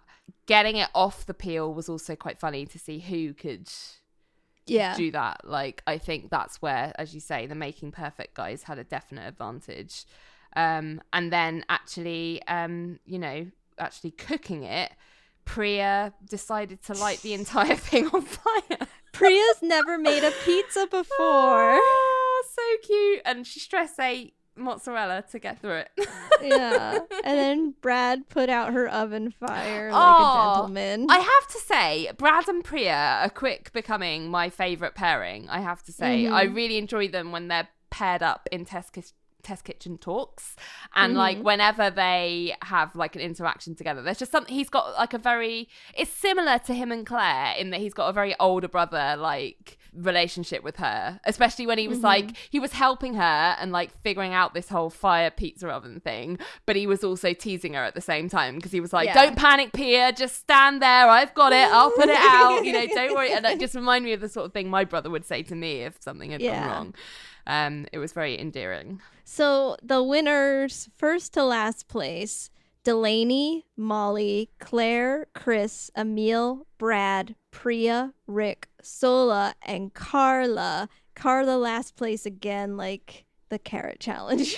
I feel like she doesn't care. Do you know what I mean? She doesn't do them. Like, she's like, I don't want to be quick at this. I want to be good at it, Whereas I feel like it doesn't surprise me to see people like Delaney and Molly and Claire up the top because they're competitive, right? Yeah. And even Amiel as well, a little bit. But yeah, I'm surprised. Actually, no, I'm not surprised Brad was lower back because he doesn't really care either about that sort of stuff. He doesn't care. No. Okay. Are you ready for our last video? Oh, am I? I literally just watched this before we started recording. Can you believe we thought that they were done. They were done with us. We thought we'd get a break for Thanksgiving weekend, but no. No. The last minute sneak in on a Saturday. Every way to cook a tomato, 47 methods. Like, we just needed this last minute half an hour video. Yeah. Talking of videos being too long, I feel like these every way videos get real long. And I'm not sure if I get the value or entertainment value from them. You know what I mean? Yeah, I feel like I like watching them in bits. That's how I gain, like, more... Like, I could just stop it and then kind of... digest what I've just seen. Digest your tomatoes. I need digestion in these videos. I don't know. These videos are not my favorite. I've said this before because I feel like some of them are obviously just stupid suggestions for the sake of like internet-based, like meme-based content. And some of them are serious experiments with food. And I just resent having to like wade through the different types. I don't know. I never feel like I walk away from these videos thinking I've really learned bunch of stuff. But then I think people have pointed out to me, Meg and the other guys have pointed out to me previously, that you don't necessarily learn a bunch of stuff from some of the other videos that I really like, which is true. But I guess I just don't find these as entertaining as those. Let's see. I really like a tomato sliced and salted. Yes. Yum. I think the main thing I've learned from this video is that, and I wouldn't say learn is a strong word, I think I knew that going in, but like simple is best with tomatoes, or cook it low and slow for ages and it'll get a really nice depth of flavour, and that is also nice. And also salt is good with tomatoes. That's what makes them also I was like, hot tomatoes, ugh, but then I was like, I guess I do eat hot tomatoes in pasta sauce. Of course you do. First I was just like, ew, hot tomato. Yeah. My favourite ways to cook tomatoes are actually not cooking them. So like gazpacho and the sliced and salted, and I actually really like the look of some of the iced ones that they did. Like the ice pop, I think sounds super refreshing, especially if you do the kind of Bloody Mary pimp style thing that he was talking about. I actually really like a tomato sandwich. I've never had a tomato. I don't say tomato. I've never had a tomato. I've never had a tomato sandwich. But I can imagine it being nice, right? You have I just do like a burgers. really simple, sliced tomato on just like mayonnaise bread. Like, yeah, mayonnaise. I can get down with that. You know you love your mayo. Yeah. But I do like the pasta sauces that they talked about, the griddled tomatoes. They were nice. Leather seemed like a stupid idea. I wasn't into that, as did like lasers and all that nonsense. Of course, ironing a tomato. Obviously, that's ridiculous. You know what I like? The tomato sushi. I would make that. Yeah, that looked really fun. And the tomato tartare, like in the little mold. I know it was like more style over substance, but it still would taste good. You know what I thought looked good that I forget is a thing? Tomato water. I have had that before. I've had like a tomato consomme like over a like a appetizer at a restaurant before, which is a very similar concept, and it's so nice, and especially with really good in season tomatoes, it's delicious. It's so refreshing. Did you think the tomato aspic looked exactly like the cranberry sauce? Yes, I did. And it also, he reminded me of the fact that is such an old-fashioned way of serving something, because like in the 70s, all my parents' cookbooks have like make all it into aspects. Jelly. Like, it's like, why does everything have to jiggle? What's wrong with you? It was the 70s. Every food had to jiggle. Wow. I just wish that this was released in tomato season. Yeah, because there's no point doing anything with tomatoes these days. Yeah. You have to wait till like, I don't know, June, July time again. Yeah, that's how we feel about this video. Yeah. Amiel should have wore a tomato costume. Oh my god, he totally should have worn a tomato costume. Wow. Okay, that's all the videos. We got through them all, you and I together, LJ. We did it. Woo! Can you imagine if we'd had all 4 of us on 14 videos? We would have been here all night. 4 hours. No, thank you. I love you, BA, but it's not worth that. Okay, now that we've recapped, we do the thing that we love to do, where we talk about our favorite videos from this bunch and what dish we would make out of this bunch. And there's a lot of videos to choose from, LJ. Do you have a fave? Yeah, so my favorite, I think, because I've been anticipating it right from the beginning, is the Making Perfect Thanksgiving finale. I just love everyone's personalities in that. I love seeing a plan come together. Everyone was just on form, and there was a real like holiday vibe about it. Like everyone was in like a good mood, and I think because they got out of the test kitchen as well, like it just felt like, I don't know, everyone was just kind of like party mood. It was really nice. So I think that's definitely my favorite. In terms of what I would make, I actually think the one thing that I would make, if we're not counting Thanksgiving recipes, because obviously I have made those, is the pumpkin chiffon pie. Because I think if I hadn't already had my heart set on the brulee pumpkin pie that I actually ended up making, this would have been like a good inspiration for me, I would have picked that up and gone, actually, this seems like a good thing to do. Because it's just like, it's pumpkin pie, but it's different and it's fun. Let's see. I am going to 100% agree with you, LJ, on the favorite video. It was definitely the Making Perfect Thanksgiving finale. It was beautiful cinema. Like, I could watch that over and over, I feel like, because it has everything. It's got drama. It's got adventure. Rick's pedicure. Yeah. Tuna, we didn't talk about. Tuna. Oh my God. She, it's adorable. Yeah. Yeah, definitely. I feel like that's another one I think is going to win our poll on Twitter. Oh, I yeah. think it's hands down the best one. It is. Yeah. We'll see if that plays out. As for what I would like to cook, I feel like there's actually 3 things out of this whole thing that I was like, oh, I'm good. I would make that, which is a lot more than what usually I have to choose from. I do like that I do like the chiffon pie. Like I saw that immediately and I was like, I could totally veganize that. Yeah. And then, like I said, I liked the tomato sushi because it looks very cute and cool, and definitely love a cold tomato salted yum yum yum yum yum sushi rice. Yeah. But I think, of course, I have to go with the vegan chocolate banana pancakes with whipped cream. Like, I'm making those. Like, yeah, I think you're gonna see me make those on a side dish or something, or just for funsies. Like, yeah, I have to support BA when they actually put out a vegan recipe. I'll let you have that because it's important to have vegan representation. But like, please, bananas. Oh my goodness. Okay, fine. I'm sorry. No, it's fine. It's fine. It's fine. I know. I didn't have to eat it. Thank you. You're so gracious. All right, guys, we have some shout outs. And again, I feel like this time we just keep getting all this, I don't know, I want to say viewer mail, listener mail. Yeah. People contacting us on social media. We can't shout out every single person, every single interaction because there's just so many. But don't worry, we always tend to write back on Twitter and Instagram. We try. But I've got several shout outs, several people I want to talk about. Let's see.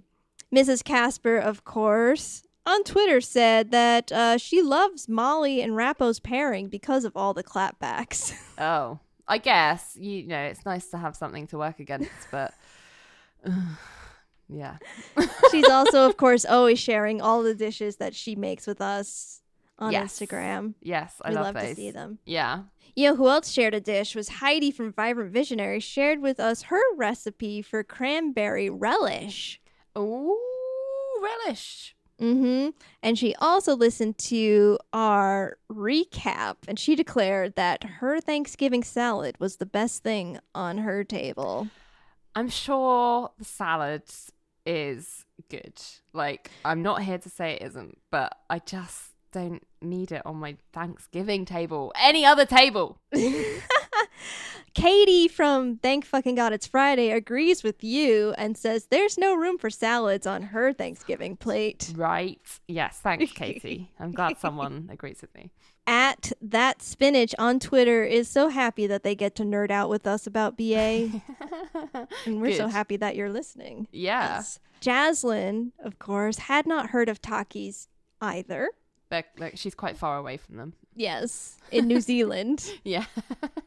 Erica from Les Represent discovered the Rent Week blog via ULJ and has been loving it. Yeah, it is good if you're looking for recipes for a week when you don't have a lot of spare change. It's good for like cheap eats. Yeah, and they're delicious. It's Rent Week and tasty. this week. Is it? Yeah, I guess it is. Yeah. Pay your rent, LJ. I'm so tired. I don't know. I'll be paying them in Thanksgiving leftovers. You're like, what day is it? Food but coma. It's delicious. Yeah, it's really delicious, and I recommend it. Speaking of delicious, Mary said all of our dishes in our Thanksgiving special sounded yum. Yay, Mary. Thank you. The Bon Appétit mom. Angela P. shared with us her family's favorite homemade dessert. Mary thought Meg did a great job on her monkey bread. She did. Did you see the photos? I posted them online. They were amazing. Yes. Oh, yes.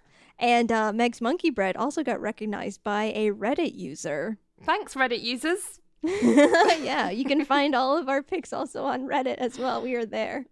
Meg is over there. Meg's over there. She's flying the flag for Reddit. Yeah.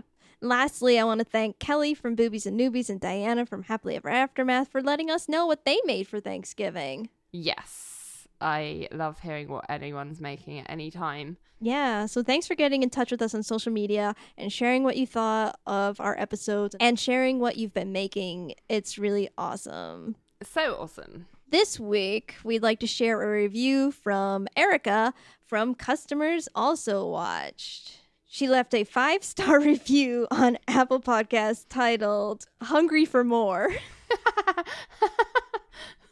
Here it is. 2 confessions. I don't cook unless popcorn for dinner counts. Yes. And I don't... Solo would agree. And I don't watch Bon Appétit. Why would I listen to this podcast then? Because of the hosts. All of these ladies not only have great chemistry with each other, but stand out individually. They keep the conversation fun and engaging. Highly recommend for everyone. Oh, that's nice. Thank you, Erica.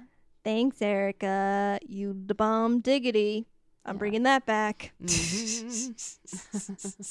Oh, that wraps up our very long episode. Can I go to sleep now? Yes. Continue your food coma. Tired. Thank you, everybody, so for much. joining us this week. Next time on the podcast, you'll be hearing me making Molly's carrot loaf.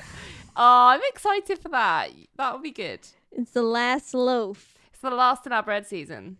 Are you ready for it? Oh. Thanks for listening to Bon Appétit, a Bon Appétit fan cast. We'd love to hear from you, so find us on Twitter, Instagram, and Pinterest at pod_appetit. And on Facebook at Bon Appétit Podcast. You can also email us at podappetitpodcast@gmail.com and find all of our episodes on our website, podappetitpodcast.com. Until next time, the test kitchen is closed. Hey folks, how's it going? My name is Augie, and I host a podcast called The Short Stories of Augie Peterson. Once upon a time, I had 2 blogs. Then one day, I started listening to podcasts. They seemed like a lot of fun and would combine the thing I was always afraid to share with the world, my writing, with the thing I had no choice but to share, my theater background. So I decided to combine them into a podcast for those millennials that don't have time to read 2 blogs. I read the original short horror stories I write every other Tuesday and review really terrible horror movies from Netflix, Redbox, Amazon Prime, and even the dollar store with massive amounts of snark every other Thursday. On the first Saturday of each month, I tell my listeners about 5 new indie artists that I have interviewed that I think they should know about. So if you like terrible horror movies, learning about new artists, really good horror stories, and total nerds, this is the podcast for you. Check out The Short Stories of Augie Peterson wherever you listen to podcasts. For more information, go to augiepeterson.wordpress.com. Toodaloo!